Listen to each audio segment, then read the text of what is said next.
I feel very sad about what has happened to this family.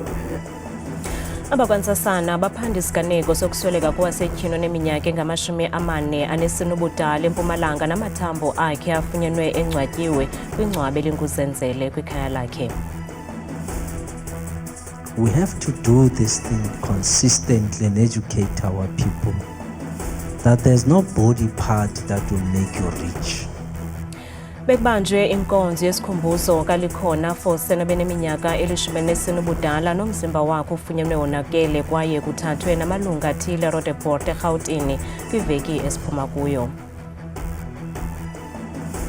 I will get to the point where I say I'm running my 10th one, I'll collect my green number, I will put it on the wall, I'll be so happy about it. Imbaleki zitshaza intambo zilinde umdyarho iComrades Marathon oza kubanjwa ngecawe kusuke eMgungundlovu kuyoqina eThekwini kwiphondo laKwaZulu-Natal.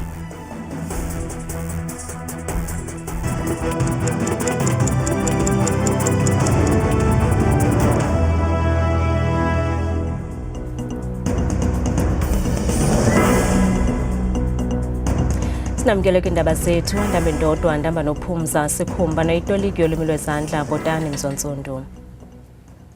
Amapolisa achithe iyure ezine egrumba amathambo kaPrecious Nkosi nowaduka ngoMeyi wonyaka ophelileyo okuze emva kokuba ubhuti wakhe omncinci oye wazityanda igila kubanye babamelwane ngelithi wambulala usisi wakhe uPrecious wamfaka kwingcwabe elinguZenzele ekhayeni labo kaBokhweni ngaphandle kwaseMbombela eMpumalanga.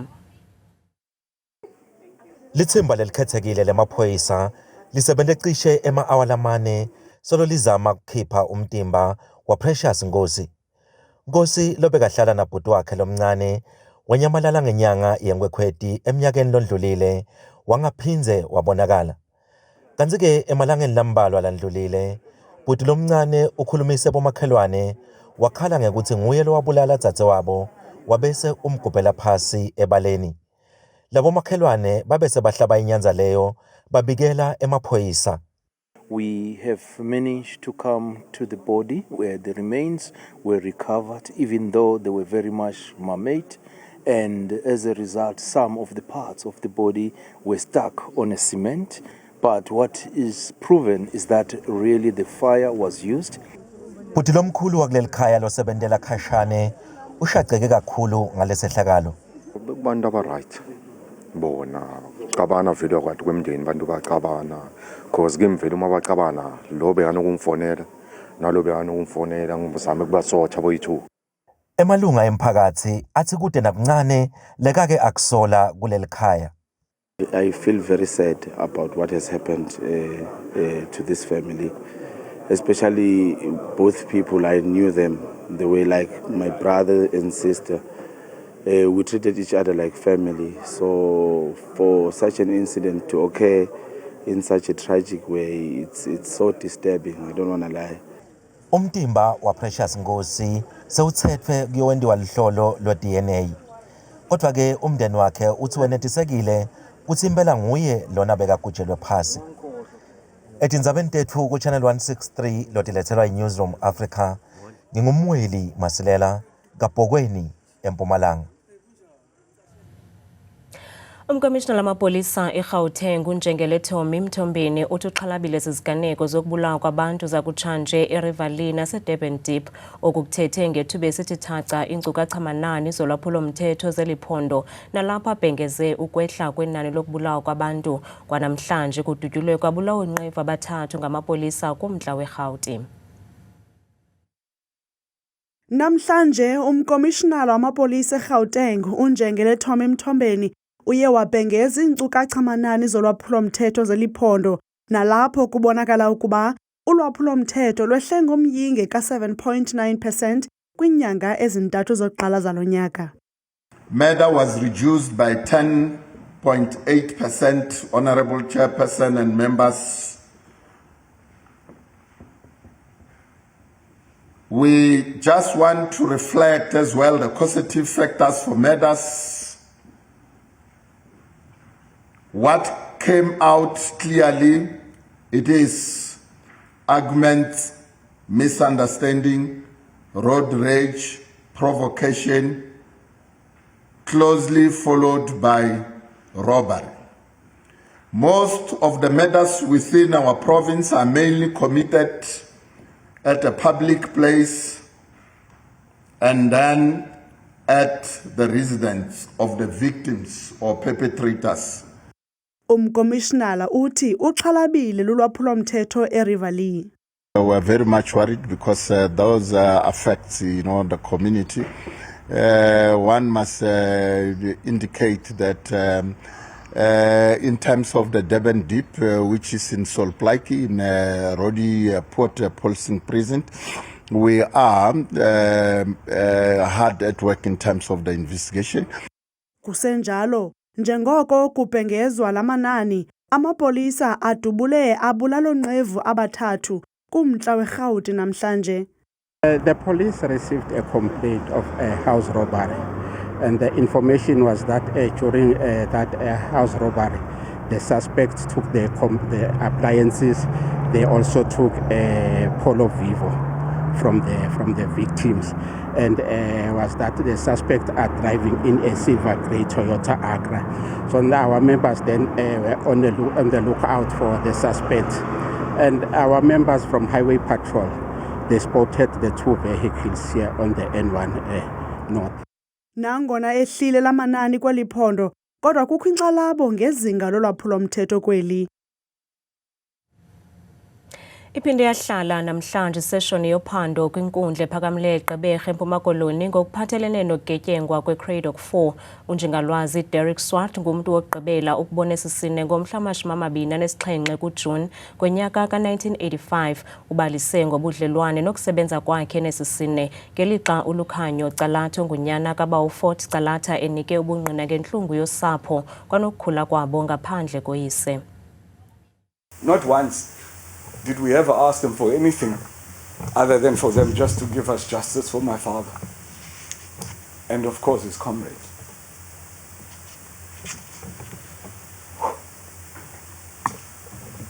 I'm sorry, I'm getting a little bit emotional. Zinqumle umbombo inyembezi kuLukhanyo Calatha ongunyana kaBawu-Fort Calatha noyinxalenye yesine sabulawa ngexesha lengcinezelo esibizwa ngeCraddock 4. uLukhanyo ubenika ubungqina ibalisa ngentlungu abaphile nayo 40 eminyaka soloko kwabulawa utata wakhe. To stand here today in court, ma'am, 40 years after my father was killed, I feel has been a real terrible travesty. It's a real injustice in ways that I don't think I've got the vocabulary to describe. Other than the fact that for the last 40 years we've had to grow up with pieces of our souls missing. Uhlabele Mgama etyhola iANC ngokuncatsha iintsapho zeCraddock 4 unokuba zingafumani ubulungisa. Some of the people who served as presidents, ministers, cabinet ministers, premiers, ambassadors representing South Africa were people that were at my father's funeral. Some of them were people that had served in the trenches with my father. But as soon as it feels as if that as soon as they got into political office and they started enjoying the fruits of the freedom for which my father died for, they completely forgot about us. uLukhanyo ukwathe linxeba eli eliya kuhlala ligxiza igazi ukanti inkundla iza kuthabathisa kwakhona ngomso. Bacela uncedo abahlali bendawo yoGobityholo iKennedy eThekwini KwaZulu-Natal emva kokutsha kwamatyotyombe abo angaphaya kwama-40. Abahlali bathi batsala nzima nanjengoko bephulukene nezinto zabo ezibalulekileyo kulo mlilo. Balinganiselwa kuma-70 abantu abashiyeke bengenamakhaya emva kokuba lo mlilo utshise izindlu zabo, ukanti abahlali bathi abawazi unobangela walo mlilo. Umlilo siubone usula kulomfana ophethe ipiki ukuthi kwenzakaleni yasinalo ulwazi. Sibone nje thina umlilo usuke eduze kwayima sithi siyazama siyasukuma kwangabe kusasiza ngalutho ngoba umlilo usuvela usumningi nomoya ubukade umningi. Usekela mongameli wombutho abahlali basemjondolo uthi nangona kungakhange kubeke nazingcwelerha abantu basadinga imbonelelo. They've lost their school uniforms, no books, and parents, they got nothing to cook for their kids. So blankets, as we saw, that is cold, of any clothing that people they have around, it's also required that anyone that has that assistance can quickly come to Kennedy Road and be able to assist those people. Isebe elijongene nemicimbi yezemveli kunye neziko lolawulo lwentlekele lephondo sele liqalisile ukunceda abachaphazelekileyo. Abantu balahlekelwe ama-ID, balahlekelwe ama-documents abalulekile. So lama documents lawa bazokwazi ukuba baye kwaSASSA, bazokwazi ukuthi baye eHome Affairs, bazokwazi ukuthi baye kwiminyango kahulumeni eyehlukile ukuze bakwazi ukuthi bayi-reprint again. Uthi inkqubo yokulumkisa efakwe kule ndawo idlala indima enkulu ekusindiseni ubomi babantu. Lapha eKennedy Road kunama-alarms asawafaka khona ngayo inhloso lena yokusiza izakhamuzi ngoba siyazi ukuthi ebusika ubungozi abomlilo bukhulu kakhulu kulesi sikhathi sebusika.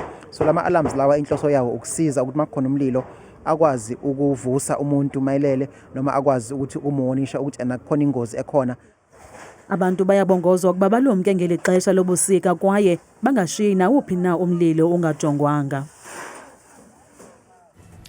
Ukhunjulwe ngetalente yakhe enqabileyo umdlali kamabonakude owazakhela igama kumboniso bhanyabhanya othi Tsotsi uPresley Choneyagae kwinkonzo yesikhumbuzo ebanjelwe eState Theatre ePitoli namhlanje.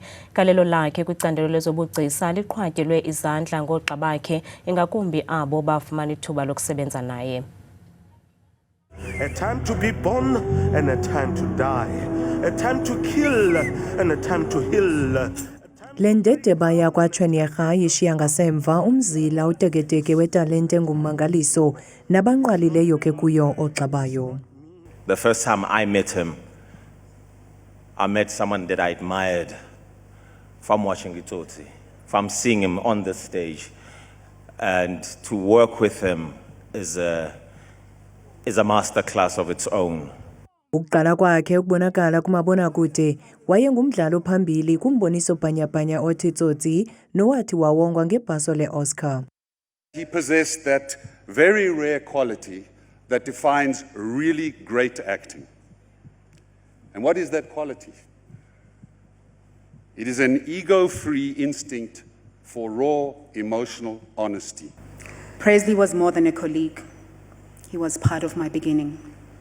And somehow, the end of a beautiful full-circle moment in my career. We worked together on my very first film, Tsotsi. We were just kids back then. Young, hungry, and full of dreams even we couldn't articulate. And yet, there he was, carrying the weight of that story with a quiet intensity that left everyone breathless.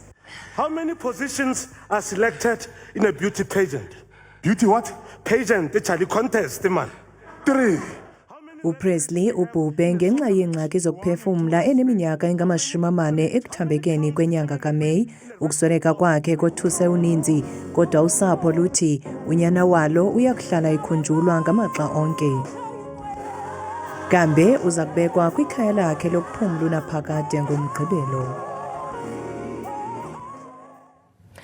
Kwinkonzo yakhe yesikhumbuzo namhlanje ulikhona Fose uchazwe lusapho lwakhe njengomntana obethobekile. Umzimba wakhe ufunyenwe emva kweentsuku ezimbalwa ususwe amalungu athile. Ojongene nokhuseleko loluntu kwisixeko saseRhawutini umgcini Chwaku uthi banethemba lokuba uza kuba khona umkhombandlela kwesi siganeko sokubulawa kukalikhona zingaphelanga iintsuku ezisixhenxe. Ukanti usodolophu esisixeko umnumzana Dada Morero usixeke kabukhali sisenzo ngelithi abantu kufuneka bafundiswe ukuba umntu akafumani butyebi kumalungu omzimba. Sithanda ukulumkisa abo banentliziyo ezibuthathaka ngeli nqaku.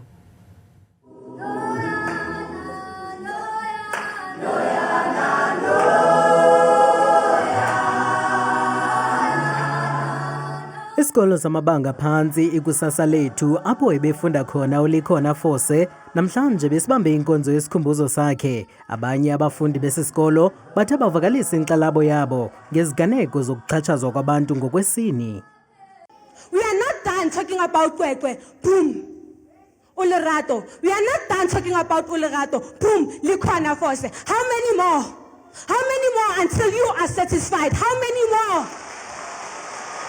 Umzimba kaLikhona ufunyenwe usikwe ilungu langasese usodolophu wesixeko saseRhawutini uDada Morero ukholelwa kwelokuba akukho lungu lomzimba elingenza ubani isityebi. We have to do this thing consistently and educate our people that there's no body part that will make you rich. And that narrative we must tell our people. You want to be rich, you must wake up in the morning and work hard. So we need the next 7 days, we must come back in a community meeting city. This is the progress of the case. Nangona besenza ibanga lesibhozo uLikhona, utishala wakhe uthi bebelindele lukhulu kuLikhona. It's hard to find the right words when someone so young is taken from us. As a school, we planted a seed in her and expected Likhona to grow and become successful. Usapho luthi lugqibele ukumbona ngomgqibelo ehamba nabahlobo bakhe. Sithetha nje kusaphandwa unobangela wokubulawa kwakhe kwaye uza kunqwatyelwa eMpuma Koloni kule mpelaveki siya kuyo. Kanti namhlanje ugugu lakhe Nxumalo waseMnambithi KwaZulu-Natal usithumelele ividiyo nalapho abonisa ubunzima bengxaki yokunqongophala kwamanzi. Ngibona igama lami ugugu lakhe Nxumalo endaweni elapha eMnambithi opposite nekuvukeni eduze kwesteshi. Kunemizi lapha emdala yafika ngezikhathi zempi. Inkinga esibhekene nayo kuleyo mizi leyo ilamanzi lawa. Lawa amanzi esiwaphuzayo nenkomo. Sayisiza ukuthi mangabe kunizulu ke sibe nawo kamanzi emakhaya. Uma nje obisingasani nje imvula sinenkinga amanzi asinawo. Besicela umasipala wase Ladysmith ukungenelele nakithi bakithi usisize ngamanzi. Abengcono ke lamanzi kungakavula ibhoholi. Khona ibhoholi abayivula ngale ku Hepmark Road. Iyo ke seyenza ukuthi kube njena lana amanzi singabi nawo. Siyacela ukuthi umasipala ukusilekelele. Siyabulela kugugu lakhe Nxumalo ngokusithumelela le video asazise ngale ngxaki. Mbukeli nawe apho khoyo xa unengxaki ephathelene nokuziswa kwenkonzo. Sicela usifote le video ze uyithumele ku 071 105 8923 usichazele iwadi nendawo kuyo.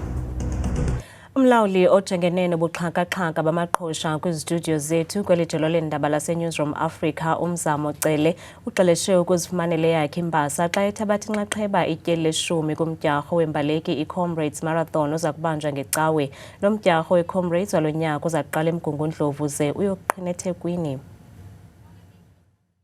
Umdyarho wembaleki weComrades Marathon ngomnye wemidyarho emikhulu kwihlabathi. Kwaye ayingomdyarho nje wokuqabela lo maqhina neminqantsa kodwa uyayomeleza nengqondo nendlela yokucinga. Umsebenzi welijelo uMzamo Cele iza kuba ngumdyarho wakhe weComrades we-10 lo kwaye usichazela izizathu ezabangela ukuba athabathe inxaxheba kulo mdyarho. It was purely just to lose a lot of weight. I was overweight at the time. Very unhealthy, yeah, drinking, eating, you name it. Umzamo uthi bekungekho lula kwaphela nanjengoko kufuneka ajongane nomsebenzi wakhe aphinde alungiselele lo mdyarho. Kodwa ke uthi akazisoli kwaphela. I have absolutely no regrets for making that choice back in 2008 that I will run this thing, and today I will get to the point where I say I'm running my 10th one, I'll collect my green number, I will put it on the wall, I'll be so happy about it. Lo mdyarho walo nyaka iza kuba yi-down run, nto leyo ke ithetha ukuba uza kuqala eMgungundlovu ze kuya kugqitywa eThekwini. Sithi quluyeke thole leduna kakade lo minqantsa uyiqhelile.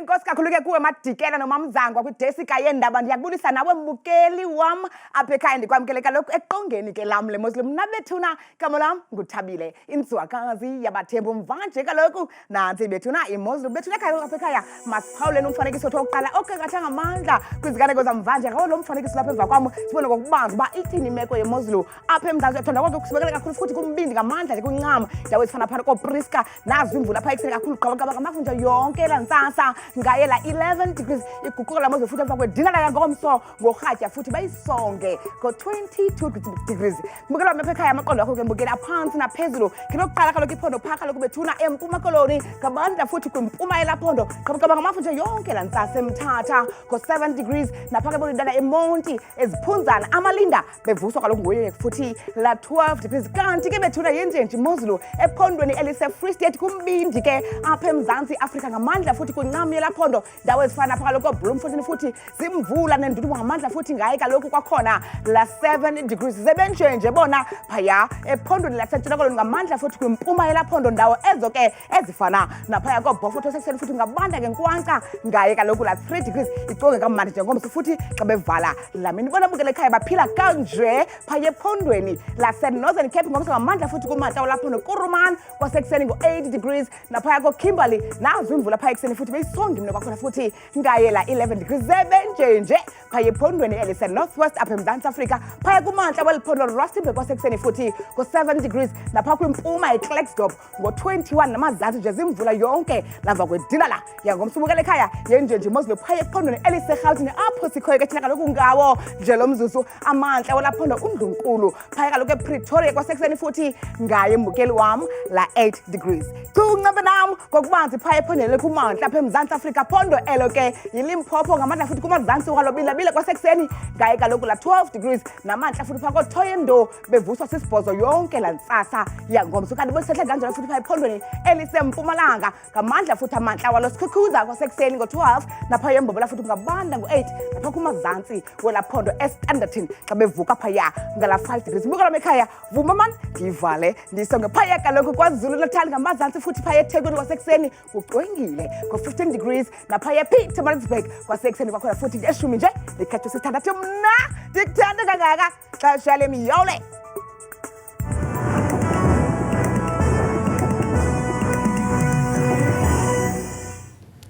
kamnandi mawethu